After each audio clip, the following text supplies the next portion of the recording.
سب سے اہم دعا زندگی کی کیا ہونی چاہیے؟ یہ ایک بڑا انٹرسٹنگ سوال ہے. ایک بزرگ عالم دین تھے، وہ پہنچے مشہد مقدس میں مولا کے حرم میں، تو انہوں نے دیکھا کہ 3 بہت اور ان سے بھی بزرگ علماء کرام تشریف فرما ہیں مختلف جگہوں پر اور اپنے ذکر و عبادت میں مصروف ہیں. ان میں سے ایک آیت اللہ مروارید تھے. ایک بیٹا اطمینان سے بیٹھ جائیے گا، ٹھیک ہے؟ ایک مل کے صلوات بھیجیے گا محمد اور آل محمد پر، اللہم صلی علی محمد وآل محمد. ایک آیت اللہ مروارید تھے، ایک آیت اللہ فلسفی تھے، اور ایک آغا جواد بزرگ تہرانی. تو یہ 3 بزرگ علماء الگ الگ جگہ تشریف فرماتے. تو کہتے میں نے جا کے پوچھا ان سے، تینوں سے الگ الگ جا کے پوچھا، جبکہ کوئی پہلے سے بتلایا نہیں گیا تھا کہ میں کیا پوچھوں گا انہیں اور انہیں کیا جواب دینا ہوگا. تو میں نے ویسے ہی جا کے ان سے پوچھا کہ حرم امام رضا علیہ السلام میں اس وقت ہمیں تو ہر ایک انسان دعا چاہتا ہے کہ کوئی امام معصوم سے خاص دعا مانگے، تو اگر ایک دعا کوئی ایسی ہو کہ جو یہاں خاص مانگی جائے تو آپ کیا مشورہ دیں گے؟ تو کہتے میں نے تینوں سے سوال کیا، تینوں نے ایک ہی جواب دیا. سب نے مجھ سے کہا کہ یہ دعا ضرور مانگ لینا کہ عاقبت میری بخیر ہو جائے، اختتام میرا خیر کے ساتھ ہو جائے.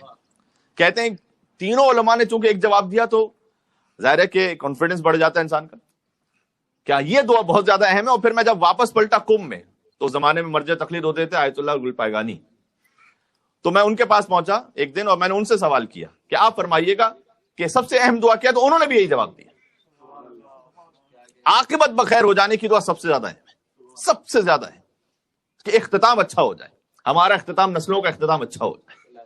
یہ بہت اہم ہے. اب ظاہر ہے کہ اس میں رکاوٹیں بھی ہوتی ہیں. ایک بڑی رکاوٹ یہ ہوتی ہے کہ ہم کسی جنگل میں تو نہیں زندگی گزار رہے، اور ہمیں اجازت بھی نہیں ہے کہ ہم نکل جائیں کہیں پہاڑوں پر. رہبانیت حرام ہے اسلام میں، تو ہم گزار رہے ہیں اسی سوسائٹی میں زندگی. تو سینکڑوں طرح کے واقعات ہوتے ہیں کہ جو ہماری روح پر، ہمارے ایمان پر اثر ڈال رہے ہوتے ہیں. اور کئی مرتبہ دل بہت سے معاملات کی وجہ سے ہرٹ بھی ہوتا ہے، دکھی ہوتا ہے. آپ سے کسی سے آپ کو تکلیف پہنچی ہے، اب اس کی وجہ سے دل ہرٹ ہے، یا کسی نے کوئی بات ایسی کہہ دی ہے، معاف کرنا بڑا مشکل ہو رہا ہے. کبھی دل میں نفرتیں آ جاتی ہیں، کسی کے لیے حسد آ جاتا ہے، کبھی کو غرور آ جاتا ہے، کبھی تکبر آ جاتا ہے، اس لیے کہ ہم اس سوسائٹی میں رہ رہے ہیں نا. تو کیا کیا جائے کہ عاقبت بخیر ہو جائے؟ ان چیزوں سے دل پاک ہوتا رہے. کبھی نظر حرام کی وجہ سے دل آلودہ ہو جاتا ہے، کبھی سماعت حرام کی وجہ سے دل آلودہ ہو جاتا ہے. دیکھیں ان کے لیے بھی ایک بزرگ عارف تھے، ان کی ایک مثال ہے. کہتے ہیں کہ اگر ایک بوتل ہے، اس میں مشروب ہے.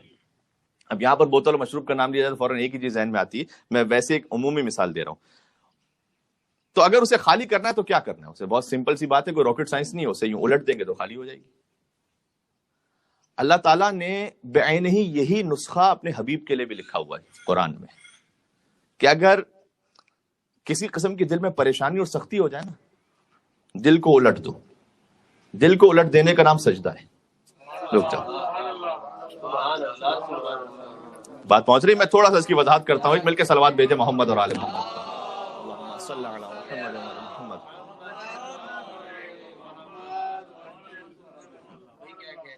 بات پہنچ رہی. اب یہ دیکھیں، یہ بھی ایک مومنین کی قربانی ہے. میں آن لائن مومنین سے کہ جب تعداد ایک خاص حد تک پہنچ جائے تو کچھ مومنین ہمارے ہیں جو مجلس میں یہاں پر فرش ادا پہ نہیں بیٹھ پا رہے، لیکن وہ اطراف میں ہمارے موجود ہیں.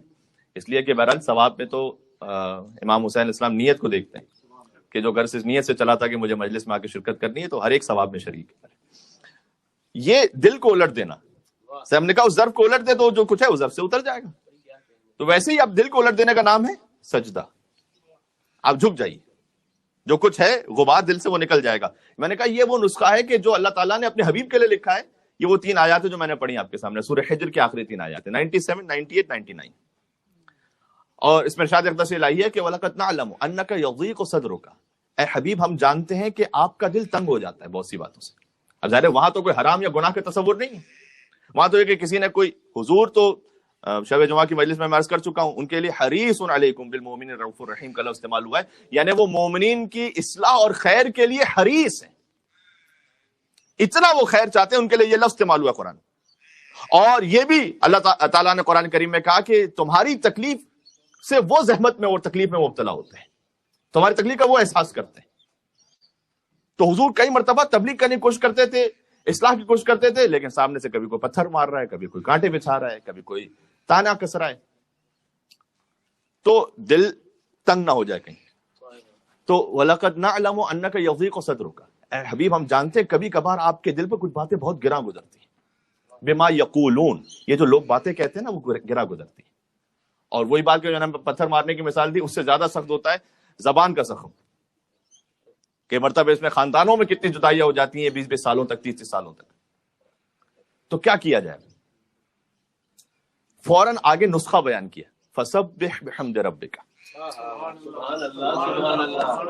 سب سے پہلے تو آپ اپنے رب کی تسبیح کیجیے کہ پاک اور منزہ تو صرف وہی ذات ہے, ورنہ تو ہر ایک میں نقص موجود ہے.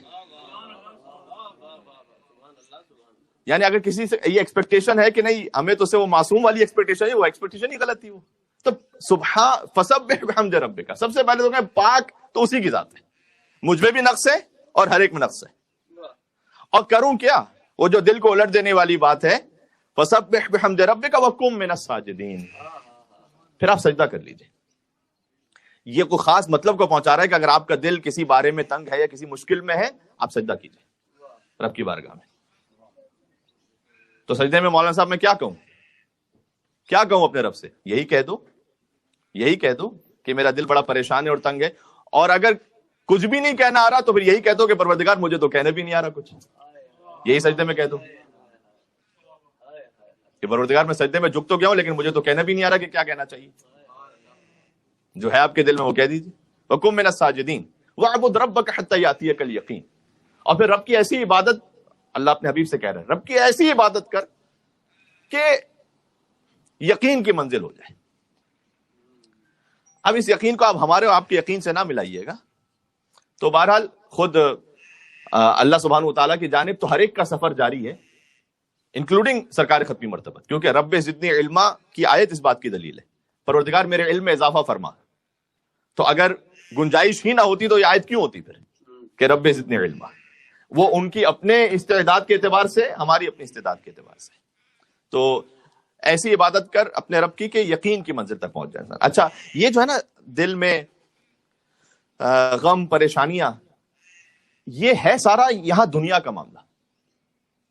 جنت میں اللہ سبحانہ و تعالیٰ یہ سب کچھ بھلا دے گا, تو وہاں خیر ہی خیر ہے.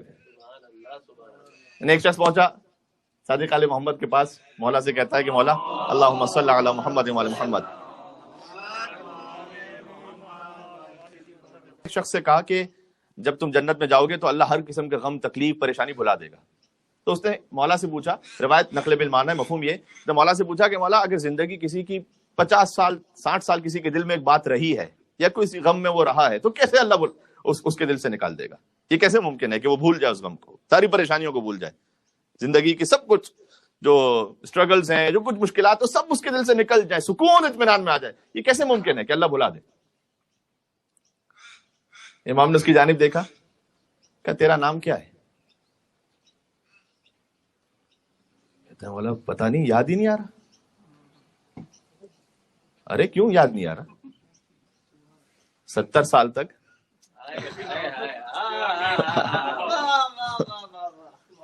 امام نے سے پوچھا تیرا نام کیا ہے؟ کہا پتہ نہیں مولا, یاد ہی نہیں آ رہا.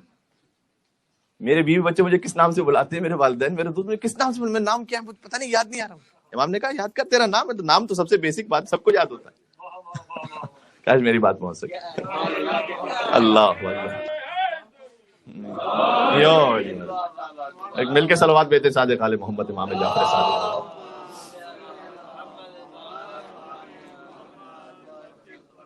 پہنچ رہی؟